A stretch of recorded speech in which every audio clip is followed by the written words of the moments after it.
all of us have experienced the storms of life.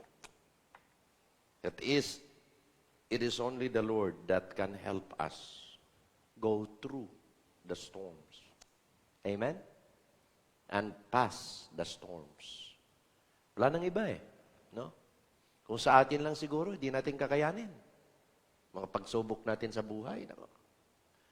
Pero salamat sa Diyos na nandyan siya. Amen? Ha? At doon lagi tayo nananalig, doon lagi tayo nakahawak. At sabi nga ng kasabihan, the Lord never promised to remove and take away the storms. The Lord promised that He will be with us in the storms until we overcome it. Yun ang, wala naman talagang wala naman sa buhay talagang, wala namang buhay na walang storm talaga, walang difficulties, walang problems. Natural kasi sa buhay yun Pero alam po natin na ang ating Diyos ay hindi tayo pababayaan. Laging nandyan siya. Laging nandyan. Nagsusustain sa atin. Amen? It's been, ilan na Pangalawa ko ito. Mayroon pang pangatlo siguro, pero we'll see.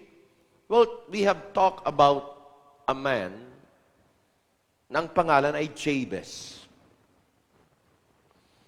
At itong taong ito was not known by his preaching. He was not known by his singing.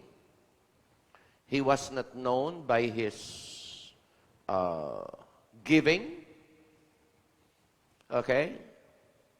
But this man was known in his praying.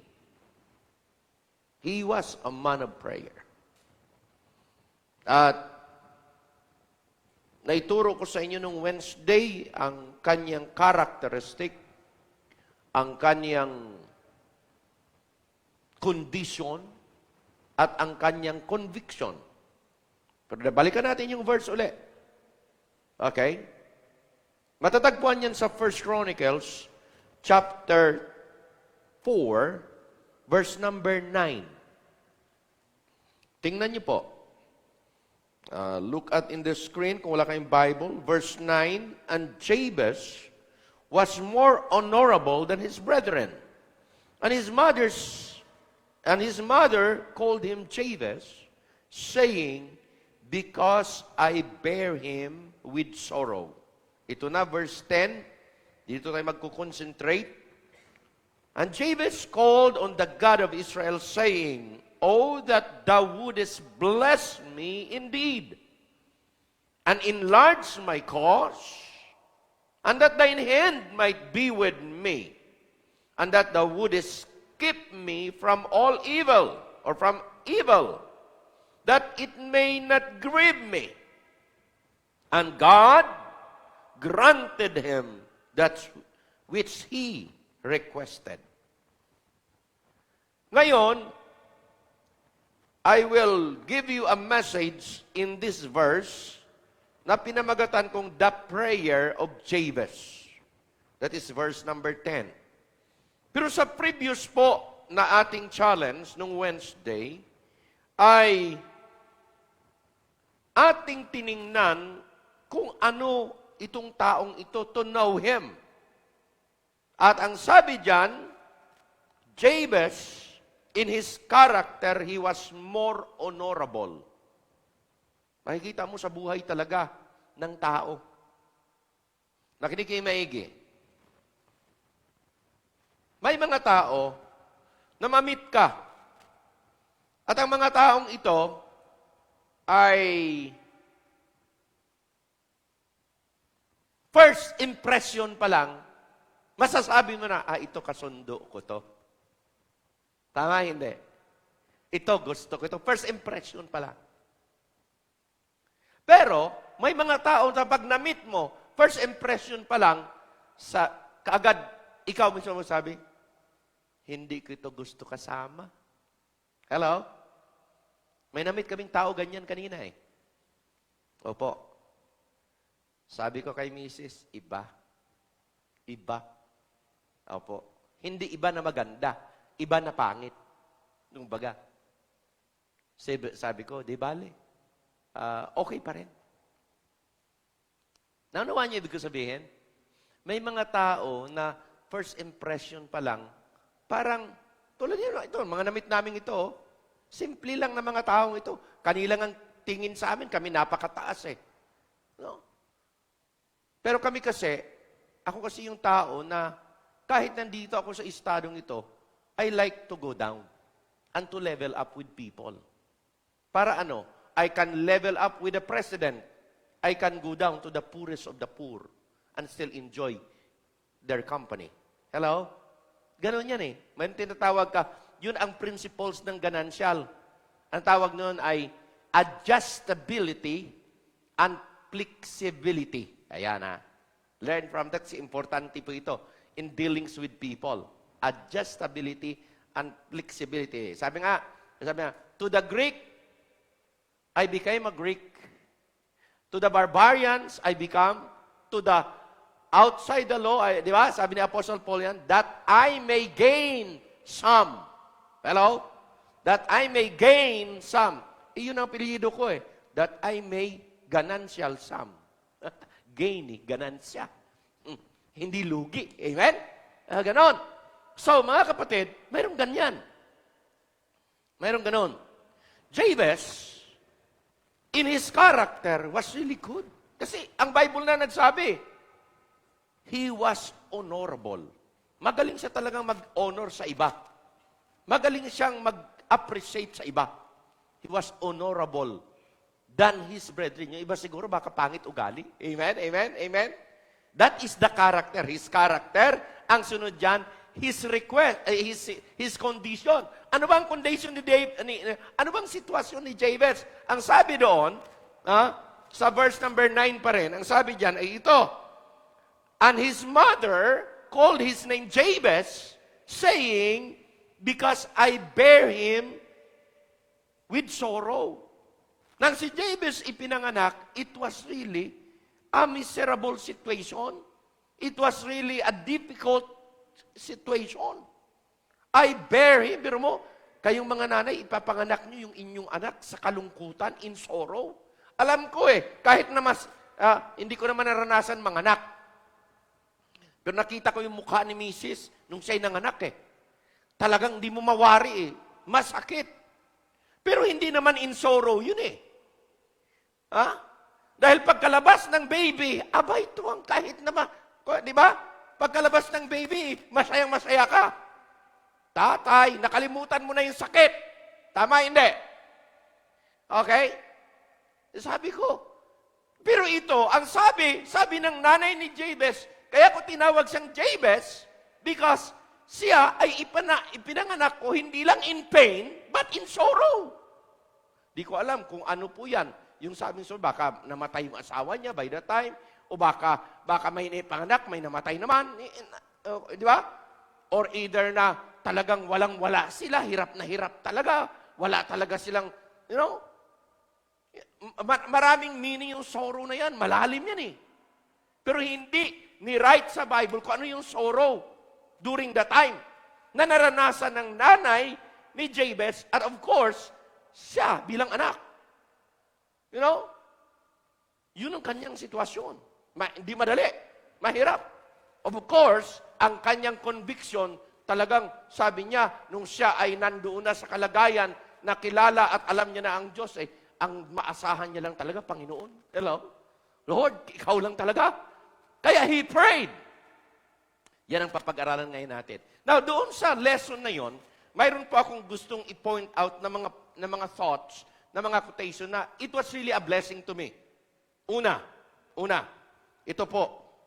When prayer becomes secondary and incidental, it has lost its power. Isa po yan na aking nagustuhan doon sa mensahe. Pag ang panalangin ay naging secondary at nagiging aksidente lang, incidental lang, diyan mo makikita na ang panalangin mo wala ng power. Bakit? Hindi naman talaga yun ang priority mo Hindi naman talaga yun ang pinakamahal mong gawin. Ginagawa mo lang dahil maybe napilitan ka lang, o maybe kuwan lang, you think na parang nakakakonsensya naman pag hindi ko gawin. Amen? When prayer becomes secondary or incidental, it lost its power. Isa po yan na I could remember sa mensaheng yan na sabi ko, iti-treasure ko yung statement na yan. Amen? Ano pa? Ito pa, isa pa. The prayer power has never been tried to its full capacity. Yan po. Mula pa noon hanggang ngayon, hindi pa nasubok na ang kapangyarihan ng panalangin ay nakuha in its fullness. Yung talagang nakuha mo ang tindi ng power ng prayer. Hindi pa yan nasubukan hanggang ngayon. Bakit po? Iniisip ko talaga, sabi ko, ano yung power? Ano yung fullness of the power of prayer? Yun ang question ko eh. Hindi pa ito nasubok, makuha. Ano yung fullness? Yung talagang katindihan, ng talagang yung larga na lahat pagdating sa power ng prayer. Alam nyo, isa lang maisip ko talaga. Alam nyo kung ano? Yung power of prayer is the power of God. Kaya mo bang tingkarin? Sige. Kaya bang maubos ang kapangyarihan ng Almighty God who controls the universe? Kasi sabi doon when a person pray, the hand that holds the universe moves. Yun yung power. Kaya sabi ko, kamay ni God yun Tanong, kaya ba natin tingkarin ang kapangyarihan ng Diyos? Hindi. Kaya hindi pa nasusubok. Kaya para bagang iniisip ko, kung wala pang nakasubok, hindi ba pwede ako sumubok? Hello? Hindi ba pwede ikaw? Hindi ba pwede ang Conception Bible Baptist Church sumubok? Malay mo. Malay natin. Amen? Malay natin na isang maliit na simbahan. Alam niyo mga kapatid, pag malaking simbahan kasi, may kapasidad talaga yan. Malaking offering yan. Malaking pera yan. Maraming membro yan. May mga milyonaryo dyan. Tama, hindi? Pero pag maliit kang simbahan, sa bundok ka, sa probinsya ka, saan ka aasa? Doon lang sa taas, Almighty God lang Amen? Bakit? Kasi ang magagawa natin, ganito lang talaga. Limitado lang talaga tayo. Pero pag ang Diyos ang kumilos, and the hand of the Almighty God who holds the universe moving in our favor, ako po'y naniniwala, miracle after miracle, great and mighty things will happen. Amen? Kaya niyang gawin yun.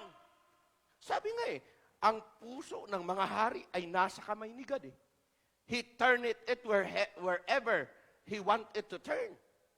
Sabi ko, kontrolado ni God lahat Bakit hindi ko subukan? Kung titingin nga ako sa aking magagawa, kung titingin tayo sa ating kapasidad, kung titingin tayo sa magagawa natin, wala talaga, limitado talaga Tama, hindi? Pero maniwala. Subukan kayo natin, magagawa ni God. Tingnan nga natin kung may limit. Because ako'y naniniwala, pag ang Diyos ay gumawa, walang limit. Walang limit. Walang limit! Walang limit!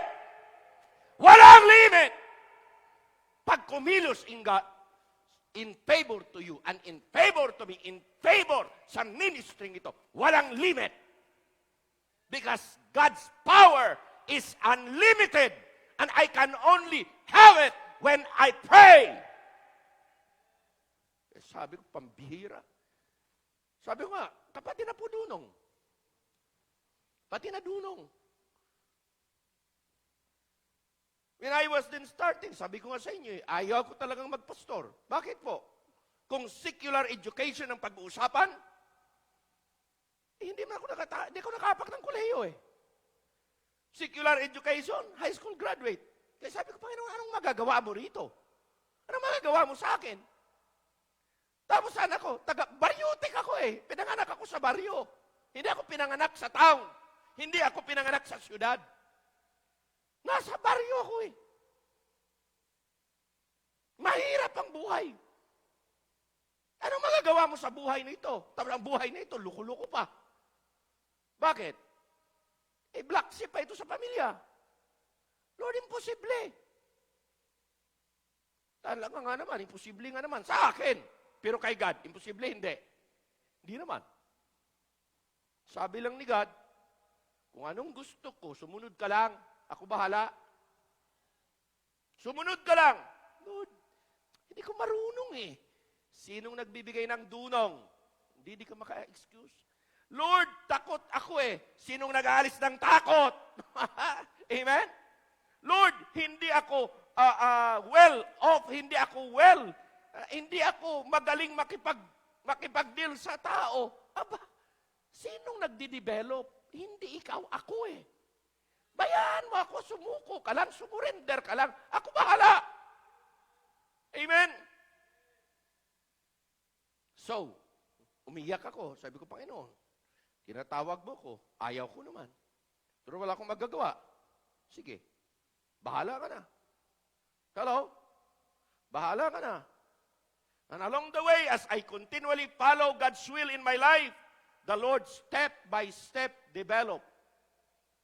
The Lord step by step give me some opportunities and some way wherein I could develop and I would be a person that is well developed and trained by God. Sabi ko nga sa inyo, sa Bible school pa lang, alam ko, hindi ako ubra eh. So sabi ko, sunod lang sa Panginoon. At inggit na inggit ako pag mambero mo, makikita mo yung mga nauna sa'yo, kagaling mag-English, kagaling magsalita ng ganito, talagang kagaling mag-preach, pambihira. Hangang-hanga ka eh. Ako kaya, kailan ba ninyo yung pagpipreach ng English? Ha? Alam niyo ba kung ilang taon ko pinanalangin? Hoy! Yung sinabihan ako ng mga kaklase ko, para kang daming kasalanan. Sunday morning, nasa altar ka. Sunday evening, nasa altar ka. Miyerkules, nasa altar ka. Every meeting, nasa altar ka. Sobra ka na yata makasalanan. Sabi, bakit? Pag pumunta ba sa altar, ibig sabihin, nagkukumpisal ako sa kasalanan ko? Hindi naman eh. Alam niyo bakit? Nasa altar ako. Kasi ang purol ng utak ko. Kaya pinapanalangin ko, Lord, mahasa naman. Lord, isang bersikulo, 30 minutes. Nakakalimutan ko pa, inuulit-ulit ko para ma-memorize. Pero mo, 30 minutes. May nakasama ako. Opo. Sabi ko, Brad, kaklase ko rin. Brad, anong ginagawa mo? Minimorize ko yung monthly scripture. Monthly scripture, isang chapter eh. Dami. Oh, sabi ko, ako yun ginagawa ko. Pinupuyatan ko ganyan. Nawawala, hindi ko maalala. Ang tagal sa akin. 20, 30 minutes. Mabuti ka nga, sabi niya, 30 minutes ka eh. Bakit? Sa akin, 1 hour, isang bersikulo. Sabi ko, mas mapurol pa rin ito sa akin. Na-encourage mo rin ako. Amen? Na-encourage ba? Ganyan. Pero naumpisa yun. Makinig kayo, naumpisa yun. First year pa lang ako. Pero lalo akong nagporsige, lalo akong nag-involve sa mga gawain ganyan. Tapos dumating na sa punto, study hour. Wala kami sa study hour. Nasa labas kami. Nagsusol winning, nagba-Bible study, lahat-lahat ganyan. Wala nang panahon mag-aral.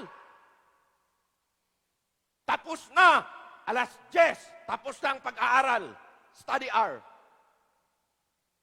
Dating pa lang namin. Kasi request kami doon sa Dean of Instruction, Sir, pwede ba? Kasi close na po yung kan. Close na yung ilaw sa mga room dahil demerit ka pag open yung ilaw mo. Close.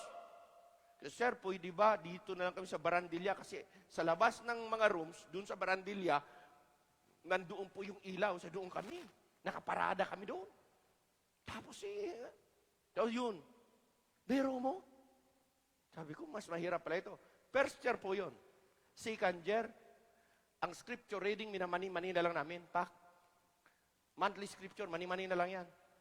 Bakit po? Tumalas, alam nyo, para kaya sabi ng isang kwan sabi niya, alam mo, ang mind ng tao, pag hindi sanayan mag-memorize, talagang kwan yan, mapurul. Pero sanayin mo yan, sanayin. Pag nasana yan, para yung itak na mapurul. Hey, itak mo lang. Ganyan. Habang iyan ay iyong tinitira at saka sinachap-chap mo yan, darating ang oras, kukuhan din yan. Tatalim din. Tatalim. Kaya sabi niya, gusto mong tamalim yan? Sige lang. Mag-umpisa ka muna, mapurul. Pero sige lang, tuloy-tuloy lang. By second year, pambihira. 5 minutes, 10 minutes, ganyan. Alam na namin. Lalo pa nung third year. Kabilis lang. Ibigay ang monthly scripture. Itong araw, kinabukasan, may nagme-memorize na eh. Kabilis naman niya. Mas mabilis siya na. 30 verses. Oo. Bakit kasi? Sa akin, siguro isang araw, 2 araw. Okay na rin. Ako na rin. Ganon. Kasi pabilisan. Kasi pag maaga ka, 100 merits yun kaagad. Ayos. Kaya lang makukuha mo yung within that duration, 100 pa. Kasi sa sunod na week, 50 na lang.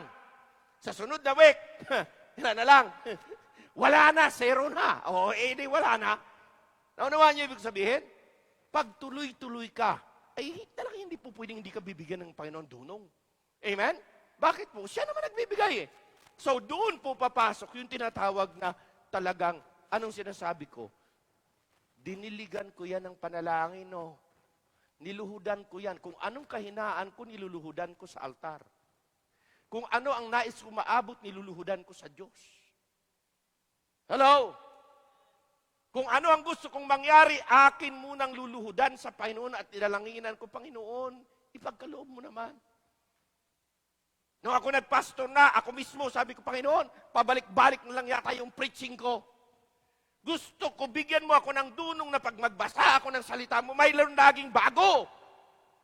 May lagi akong matutuhang bago para excited ako magturo sa mga membro. May idadagdag na naman kasi may bago akong natutuhan. Come on. So, anong mangyayari? Pag ganun ang iyong desire, ibibigay talaga ni Lord sa iyo. Ibibigay talaga. Hindi niya ipagkakait. Okay? Now, sa prayer ni Jabez na yan ay napakahalaga. Okay? So, the prayer power has never been tried to its full capacity.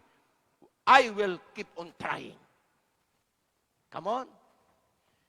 Yan. Kung hindi pa na-try yan, bakit hindi ko i-try? Bakit hindi nyo i-try? Wala namang bawal. Amen? Hindi naman, wala namang bawal. So, i-try ko. Baka makukuha ko, I could get more. Hindi man maybe full. Sabi ko nga sa inyo ang akin laging prinsipyo sa buhay ay ito. I rather aim the star and hit the moon than just standing in the ground and end up in the dirt. Ewan ko kung nakuha niyo ibig ko sabihin. Mas gusto kong tirahin. Ang bituin, mahirap tamaan yun. Pero mas gusto kong tirahin yung bituin, pang! Hindi ako tumama. Pero at least tumama ako sa buwan dahil mas malaki siya. Amen? Mas mataas pa rin yun kaysa wala akong ginawa. Wala akong inattempt. Manatili lang ako dito. Ganito na lang talagang buhay. Hanggang dito na lang. Hanggang ganyan na lang. Sooner or later, pag hanggang dyan ka na lang, ang mangyayari, madapa ka pa, nandun ka pa sa putikan. Amen? Pero pang kasama mo ang Diyos, you can aim the star. You may not hit it, but at least you hit high. Hello? Ganun lang sa Panginoon eh. Bakit? Kakampi mo naman ang Panginoon eh. Sabi ko nga, alam nyo, kung saan pa nakita ko ang aking limitation, lalo pang lumakas ang loob ko. Hello? Kung saan pa nakikita ko yung gawaing mahina, kung saan pa nakikita ko ang gawain ay kunti, kung saan pa ang nakita ko ang gawaing maliit, lalo pa akong mangangarap ng imposible. Sabi nga ng awitin, I aim. I dream pala. The impossible dream. Amen? Pero pag kasama mo ang Diyos, ano yung imposible? Sa Diyos, wala. Sa akin may imposible, sa Kanya wala. Kung kakampi ko ang Diyos, bakit hindi ako mag-aim? Kung kakampi niyo ang Diyos, bakit hindi ka mangarap diyan sa magagawa mo? Sige. Amen? Bakit po? Yun naman gusto ni God eh. Prove me. Subukin mo ako. Huwag mo lagi subukin ang kakayanan mo. Limitado yan. Subukin mo ang kakayanan ko. Tingnan natin kung ano mangyayari. Amen ba? Ganun ka. Yan yung ginawa ng taong ito. He was not known by something that is elegant. But alam niyo anong ginawa niya? Lumapit lang siya sa Almighty God.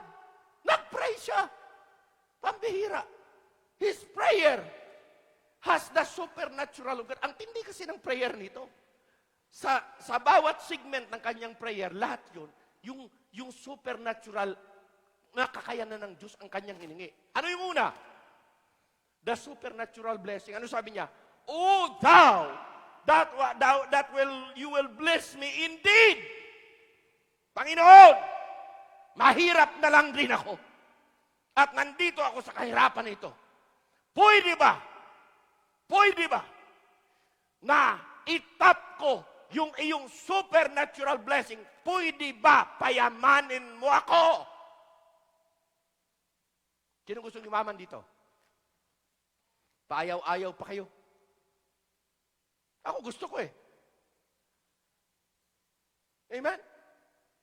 Yun ang sabi, yung word na, bless me indeed, Lord. Huwag mo akong i-bless ng tingi-tingi. I-bless mo ako ng bultuhan. Hindi niya man magawa ang sarili niyang, mapayaman niya sarili niya eh. Pero ang oportunidad at mga blessing ni God na ipapadaan sa kanya nang in-answer ni God yung kanyang prayer, ang tindi. Bakit po? Kasi tinap niya yung magagawa ng Diyos, hindi yung magagawa niya. Amen? The supernatural blessing. Ano pa? The supernatural influence. Oh Lord, that Thou enlarge my cause. Lord, I want to have the power of influence. Ganda wari. Sabi ko kasi, pinapili ko kayo. 1 milyon pera o 1 milyong kaibigan. Saan ka? Amen? Gusto mo na magiging more? Sabi nga, yung iyong power of influence will be wider, will be more, talagang powerful. Hayaan mo si God kikilos. Tingnan natin kung hindi maabot. Amen? Ano pa? The supernatural protection. Thou wouldest keep me from all evil. Bihira naman yan. Sino makakip niyan? Sa lahat ng evil, walang iba. Protektahan mo ako, protektahan mo ang pamilya ko, protektahan mo ang kabuhayan ko. Ang makagawa niyan, Diyos lang. Next, supernatural preservation. Sino makapag-preserve ng buhay natin? Kahit anong pag-iingat natin, pwede tayong madisgrasya, mamatay agad. Tama, hindi. Sino ang nagbibigay sa atin ng buhay pagka mamaya tutulog ka, mawala kang ulirat? Sino magagarante na pag ikaw ay natulog ngayon, bukas, makagising ka pa?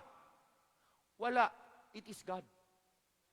Kaya pagkagising ko sa umaga, Lord, thank you po. Hindi ako nabangungot. Mag-amen naman kayo. Mamaya kayo mabangungot eh. Amen? Oh, ay, salamat. Buhay pa, Lord. Thank you. 24/7 mo kaming iningatan. Kamusta pamilya ko? Okay, amen? Oh, kanino protection yan? Preservation, it is God. Amen? Ano pa? The supernatural promotion. Makinig kayo maigi.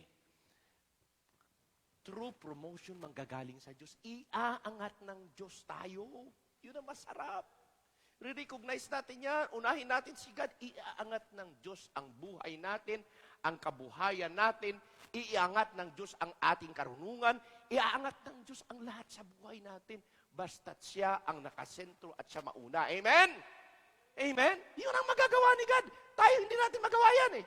Pwede natin maangat, mamaya bagsak na naman. Angat, bagsak na naman. Pero pag ang Diyos magangat, tuloy-tuloy. Dahan-dahan man, but sure. Amen? Bakit po? It is God who promotes. Amen? Now, tingnan natin. tingnan natin. Unang puntos. The reason for his prayer. Ano kayang reason bakit siya nag-pray? Una, tingnan nyo. The man who done the most for God in this world have been early on their knees. Makinig kayo maigi. Isulat nyo yan. Maganda yung statement na yan. Ang tao na kung saan talagang will do something significantly sa buhay, sa mundong ito. Alam nyo, kung sino, yun ang mga taong early, nananalangin. Nananalangin. The man who've done the most for God in this world have been early on their knees. Lagi kong sinabi, pwede kong sabihin to sa inyo uli ngayon, that the strongest stand of a person, of a believer, is not stand on our feet. It is always stand on our knees. That is the strongest stand in this life. Kung nais mo maging matatag ka, stand on your knees, not in your feet. Hello! At yan ay challenge sa atin lahat. He who flitters away the early morning, its opportunity and freshness in our pursuit than seeking God's will make poor headway. Anong ibig sabihin yan?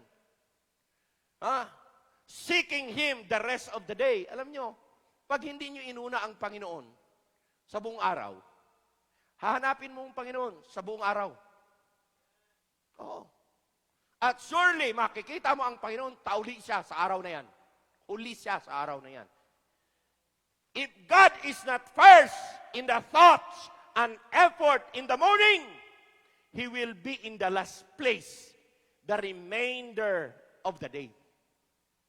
Tandaan niyo yan.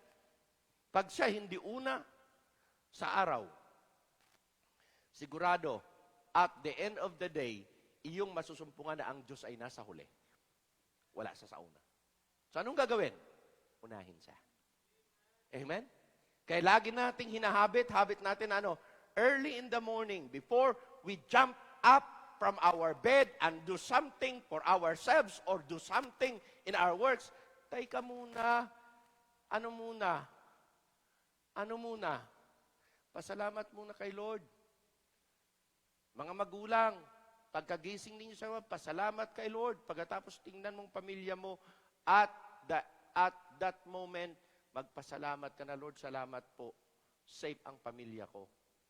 Salamat po, Panginoon. Then, i-ask mo na kay God, Lord, ito ang trabaho ko sa araw na ito. Pwede bang gabayin nyo? Pwede bang pangunahan ninyo para hindi magiging mahirap? Hello? Pag yan ang ating gagawin, tama lang ang ating ginawa at ang langit kakampi natin sa lahat ng ating gagawin sa buong araw. Amen? Yan. Reason of his prayer. Tandaan nyo. Next. Okay. The request he made in his prayer. Ano request niya? Tingnan nyo, isa-isay natin at bilisan natin. Sa bagay, wala pa namang kwan. Okay. Una, tingnan nyo po. He asked God for supernatural blessing. Nakinig ba, Iggy? Pag kayo naglingkod ng matapat, hindi nakakahiya, humingi ka ng bulto-bulto at malaking blessing sa Diyos. Ulitin ko. Pag matapat kang naglilingkod sa Diyos, hindi nakakayang humingi ng gusto mong blessing mula sa Kanya. Kasi siya naman nagsabi niyan eh. Basta't naglilingkod ka. At una siya. Amen? Can you think of what you need? What you really need? For this, season. Anong kailangan mo? Think of it. And ask God. Hello? Nag-visit kami doon kanina, kina Brother Rolly. Sabi ko sa kanya, at sininaing niya lagi, Pastor, talagang desire ko. Makabili kami ng 4-wheel para sa business. Sabi ko, hingi natin. Walang imposible kay God. Trabahuin mo lang. Trabahuin mo lang. At ibibigay ni God yan sa kanyang tamang panahon. Huwag ka lang magmadali. Bakit? Kung anong need mo, hingin mo lang. Alam nyo, ganito kasi. Kung minsan, hindi natin mapahalagahan, pag nandyan na agad, parang walang hirap. Pakinig kayo, pero pag ang hirap, ang tagal, tapos binigay ni Lord, maniwala ka, na ibigay na, umiiyak ka pa, hindi iyak ng remorse, kundi iyak ng pasasalamat. Ito na ba yun? Lord, thank you, Lord, ha? Dagdag ito sa mangyayari. Amen? Isa-isa lang yan. Isa-isa. One step at a time. Isa-isa. Naranasan natin yan. Naranasan nyo yan. Mararanasan pa rin ng marami yan. Prayer, tingnan nyo, he asked God for supernatural blessing in his life. Praying breaks all bars. Lahat ng hahadlang, sisirain yan. Prayer breaks all bars. Dissolve all chains. Sabi niya, open all windows and widen all straits by which God's saints can be healed. Pambihira yan. Yan ang magagawa ng prayer. Lahat ng hadlang, hihiwain ni God. Lahat ng mga chain na nagbabalot at saka nagtatali sa iyo, mga sira yan. Okay? Para ano? God will open windows widen. Bakit? Masasabi mong pambihira. Opportunities after opportunities will happen. Hindi ako nangako yan, siya nangako yan eh.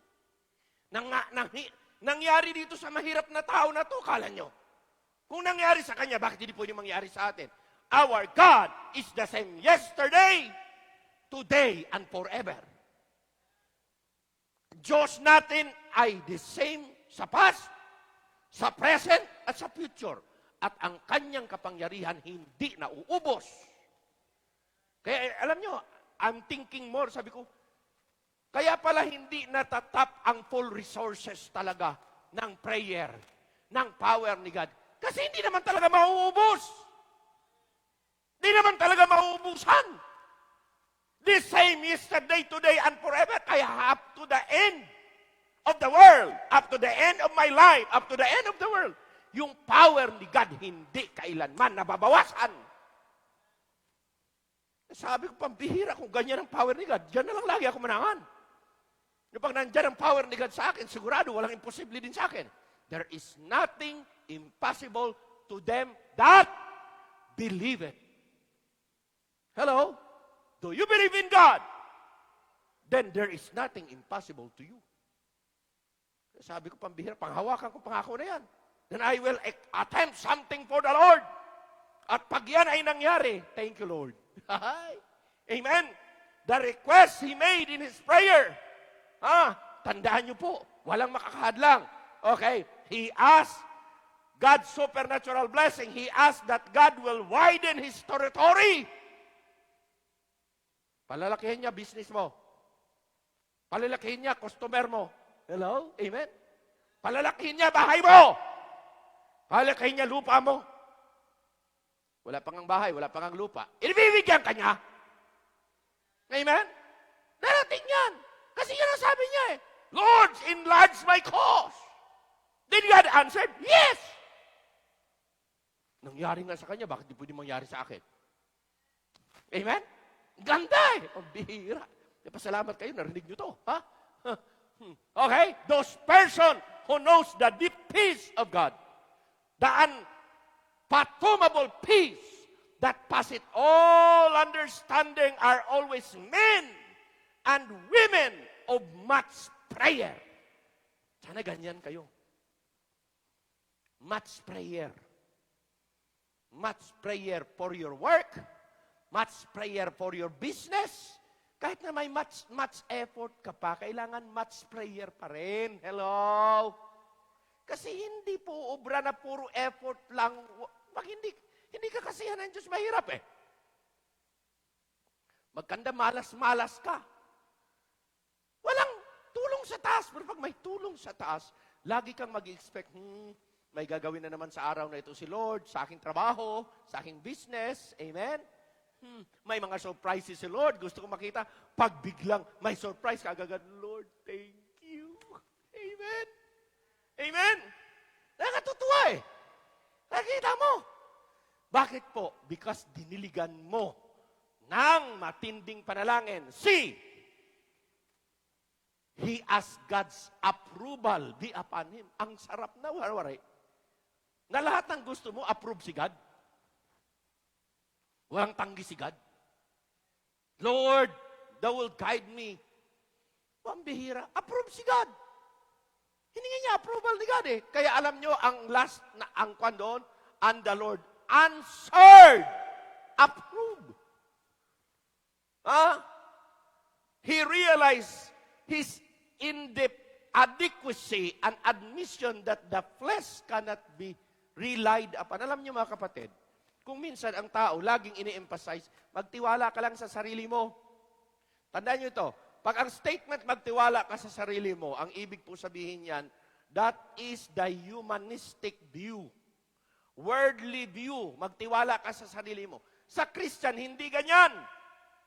Huwag mong pagtiwalaan itong sariling ito, baka ibubulid ka nito sa kasalanan. Ano sa Christian? You must learn to trust in the Lord with all thine heart. Lean not unto thine own understanding. Hindi sa sarili. Iba sa Bible eh. Believe in God, not believe in yourself. Believe in God. Sigurado yun, di ka magkakamali. Amen?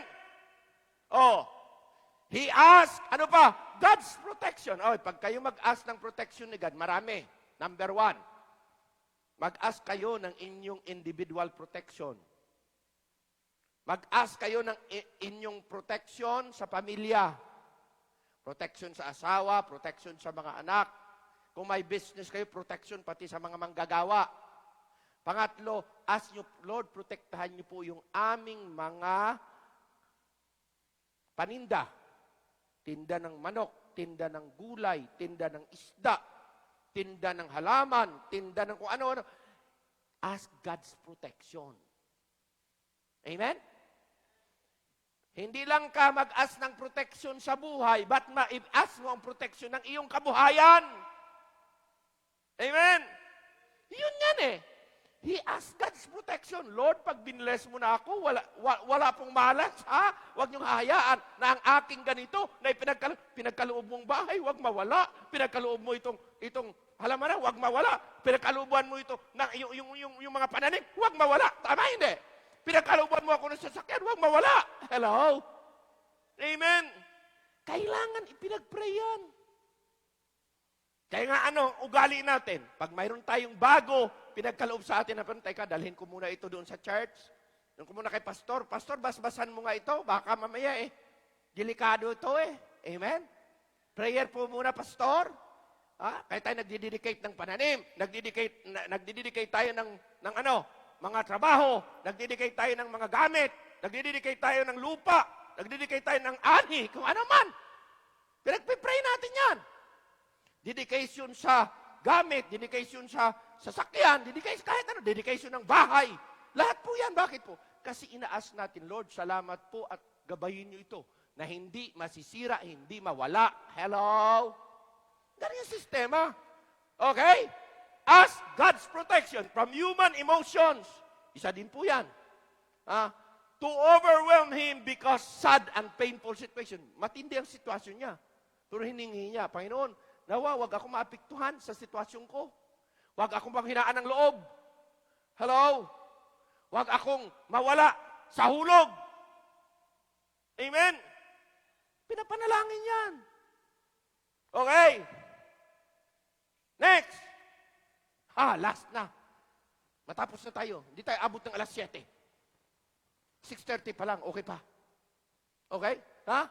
The response of the heavenly Father. Ito ang pinakamasarap. Anong sabi? And God granted him that which he requested. Pambihira. Itong maganda. God granted all of the things that Jabez requested. Ano po yan? Matinding deklarasyon, matinding pangako, mga kapatid. Pero sabihin ng Diyos, sige, sa araw na ito, hindi ka malulugi. Ako bahala. Sa araw na ito, ni-request mo ito, hindi ka magkakasakit. Pinag-pray mo eh. Answered prayer. Hindi ka magkakasakit ngayong araw. Bukas na lang, pwede. Pero ngayong araw, hindi. Amen? Ganon eh. Granted oh. Amen? Yun ang pinakamasarap mga kapatid eh. Na iyong ini-request. Binigay ni God. Ay, nako.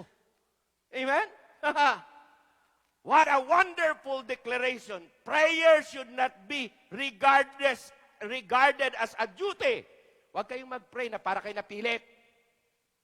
Huwag kayong mag-pray na para bagang obligasyon. Hindi. It should not be regarded as a duty which must be performed, but rather as a privilege to be enjoyed. Pribileyo yun eh. Pag sabi, hoy, may bisita ka, sandali muna, pakisabi sa bisita. Nagpipray pa ako, kausap ko ang pinaka-importanting kausap sa balat ng lupa. Sino? Kausap ko pa ang hari ng mga hari at Panginoon ng mga Panginoon. Pahintayin mo yan. Unahin ko muna si God. Amen? Diyos muna. Huwag mo akong madaliin. Hantayin ang bisita na yan. Diyos muna kausap ko. Para lahat ng aking hihilingin kay God, matapos ko para hindi niya ako bibiguin sa hinihingi ko sa Kanya. Amen? Pag ganyan, sigurado. Sigurado yan. A rare delight that is always revealing some new beauty. Alam nyo, nabasa natin word for word. But his delight, is in the law of the Lord. His delight is in the law of the Lord. And in his law, that he meditate day and night. Alam nyo, dagdagan natin. Ang delight mo dapat, ang enjoyment mo dapat, hindi lang sa salita ng Diyos. Kundi ang enjoyment mo ay sa pananalangin din sa Diyos. His delight is in the law of the Lord, and in His law that He meditate day and night. Aba, ang ibig sabihin yan, hindi lang delight ko ang pagbabasa ng salita, hindi lang enjoyment ko ang pagbabasa ng salita ng Diyos at pag-aaral ng salita ng Diyos. Enjoyment ko rin ang pakikipag-uusap sa Diyos. Paborito ko yan. Pag sinabing delight, paborito mo. Kaya dapat ang paborito ng mga Kristiyano. Hello? Bawat isa sa atin may paboritong ulam. Bawat isa sa atin may paboritong pagkain. Nag-amen naman kayo. Kaya ka nagsisitabahan, di kayo umamin. Ito, dapat sa Kristiyano may paborito din tayo. Ano yun? Dalawa, huwag kakalimutan ha. Ang paborito dapat ay paborito nating magbasa at makinig ng salita ng Diyos. At paborito natin manalangin at makipag-usap sa Diyos at humingi at mag-ask ng favor sa Kanya. Paborito dapat natin yan. Huwag nating kakalimutan yan. Bakit po? Kahit na kayod ka ng kayod, trabaho ng trabaho, pag hindi nakalimutan mong mag-ask at maghingi sa Kanya, naku, mamaya sasabihin ng Lord, hindi mo naman hiningi sa akin. Bakit ko ibibigay? Amen? Pero yung hiningi mo na yan, habang hindi pa binibigay, huwag mong tatantanan. Naalala nyo, nang nag-pray tayo ng sasakyan ko, ilang taon? Lagi dyan. Dream ng Conception Bible Baptist Church. Ano yon? Naglagay pa tayo ng picture dyan. Ang ganda. Brand new. Ano? Sasakyan, siyempre. Land Cruiser. Araw-araw, Land Cruiser. Abay, pambihira. Pagkadating ng pera, hindi para Land Cruiser. Parang kwan lang ito. Pang Isuzu Bighorn lang ito. Kasi mahal yun. Aba, maniwala ka paano kumilos ang Diyos dahil maraming prayer. Ang pera natin, pang dito lang. Pero ang binigay ni Diyos, ng God, yan din pinag-pray natin. Bakit po? Gumawa siya ng paraan. Hello? Gumawa siya ng paraan. Hindi nga natin nilagay dyan eh. Dapat ngayon nilagay yan yung lupa. Ayun ko, napicturean nyo yung lupa doon? Bakit hindi nyo ikuan dyan? I-plus. Ha? Kayong mga kwan, hindi ko na trabaho yan eh. Dapat nag-isip kayo. Ang dream ng Conception Bible Baptist Church ay property. Pastor's property. Dapat ilagay nyo yan dyan para reminders. Pag hindi natin pinagpipray, hindi bibigay. Kaya iniisip ko baka maya yung nahanap namin na nabili na ng iba. Hoy! Kaya yung picture, ibigay mo na dyan, tapos ilagay nyo yan. Dream. Conception Bible Baptist Church. Property. Pastor's property. Pray. Lord. Nabisit na namin yon. Napanalangin na namin. Huwag mo kaming bibigyan. Huwag mo ibigay sa iba. Walang bibili dyan. Walang bibili. Hanggat hindi kami nagkaroon ng pera. Kami mabibili niyan. Ano nga niya ibig sabihin? Tama ba? Hindi. Ayun eh. Kaya sa bukas. Sa linggo. Sa bukas. Dapat yan, nakita. I-plus nyo na yan dyan. 2 buwan na lang. Pag hindi natin mabili yan, pagdating namin doon, Pastor, pasensya ka na. Nabili na. Yan! Kasalanan natin. Hindi natin pinag-pray. Pero ako, pinag-pray ko na yan eh. Sabi ko naman, sige, tindan nyo.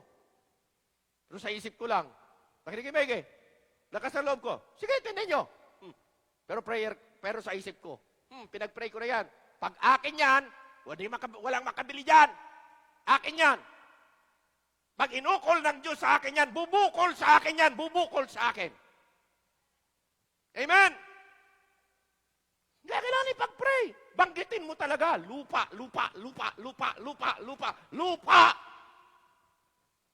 Amen?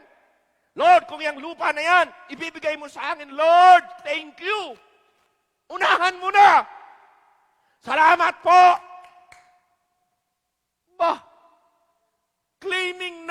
Claiming na ang promise ni God. Hindi mo na lang alam kung kailan maibibigay, pero nakiklaim mo na mayroon ibibigay mo. Nangyari nga yung imposible. Amen? Salamat sa Diyos. Kaya huwag kakalimutan, ang iyong enjoyment, delight, dalawa, as Christian. Ano yun? Ang ating enjoyment sa salita ng Diyos, reading and listening. At ang ating enjoyment sa panalangin. Hindi ba sinabi ko na dito sa church na to? Noon pa. I don't want ng ating simbahan makilala sa malaki ang offering, mayayamang mga membro, mayamang pastor, maraming membro. Hindi yan ang prayer ko. Ang prayer ko ay ito. Ang simbahan natin makilala na itong simbahang nitong maliit is a church who are strong in prayer. Amen? Alam niyo bakit pag malakas tayo sa panalangin? Lahat ng mga impossibilities, lahat ng anong needs natin, lahat ng pag-unlad, lahat ng material na bagay, lahat na yan, kaya nang ibibigay at idadagdag ni God sa atin yan. Tumayo tayong lahat. Let's all stand up. If Jabez is a man known in his prayer, would you like to emulate, to imitate, to follow the example of Jabez? Kantindi ng kanyang panalangin. At tandaan niyo ito, time spent with God is not wasted. It changes us. It changes our surroundings. And every Christian who would live the life that counts and who would have power for service must take much time to pray. Hindi lang take prayer, hindi. Take time to pray. Take time for God's empowerment. Because when we pray to the Lord one-on-one, we draw power from Him. At siya po ang nagbibigay ng kapangyarihan niyan sa atin. Wala sa atin. Will you be a man, a woman, a young lady, an old lady, a young man that is a person of prayer? Check nyo ang buhay nyo. Check nyo ang iyong ginagawa. Wala akong makita. Diyos lang ang nakakikita. Be a man of that caliber. Be a man of that quality. And you will see God's hand of impossibilities. If that is their need, the altar is open, you come and pray.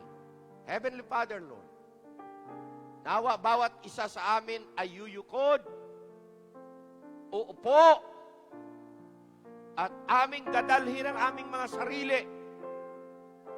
Aming ipanalangin na kami ay maging tao mo na laging nagsasangguni sa iyo. Laging humihingi sa iyo ng tulong because kayo ang Diyos na walang limit, kami limitado. Lagi naming ipag-pray ang aming mga trabaho. Lagi naming ipag-pray ang aming mga pangangatawan. Lagi naming ipag-pray ang aming mga businesses, ang aming pamilya. Lagi naming ipag-pray ang bawat isa. Lagi naming ipag-pray ang simbahan. Lagi naming ipag-pray, Panginoon, ang aming mga mahal sa buhay. Lord God, prayer is an enjoyable moves and lifestyle na pag ito ay aming may treasure so much at ito ang aming enjoyment. Panginoon, maraming kababalaghang gagawin ka sa aming mga buhay na kayang hindi namin gawin. Gagawin niyo para sa amin. Gagawin niyo para sa aming pamilya. Maraming pangarap kaming matutupad pag kayo, Panginoon, ang aming kausap at kayo ang magbigay ng favor nito. Nawa, Panginoon, kami ay magiging matapang, maging malakas sa pananalangin para lalo, Panginoon, makita namin ang mga sunod pang yugto ng aming buhay ay punong-puno ng mga mirakulo na hindi kaya namin gawin pero ginagawa ninyo para sa amin. O Diyos, naway gawin mo yan sa bawat membro, sa bawat kapatid sa pananampalataya, sa bawat tahanan namin at kiniklaim namin na ito, Panginoon, ay ma-experiensahan namin in our lifetime because yan po'y pinangako ninyo sa amin. Bless the dreams of everybody. Bless the dreams of our young people. Please bless the dreams and the desire and the purpose, Panginoon, na nais abutin ng aming mga tahanan, ng aming mga tatay, ng aming mga nanay.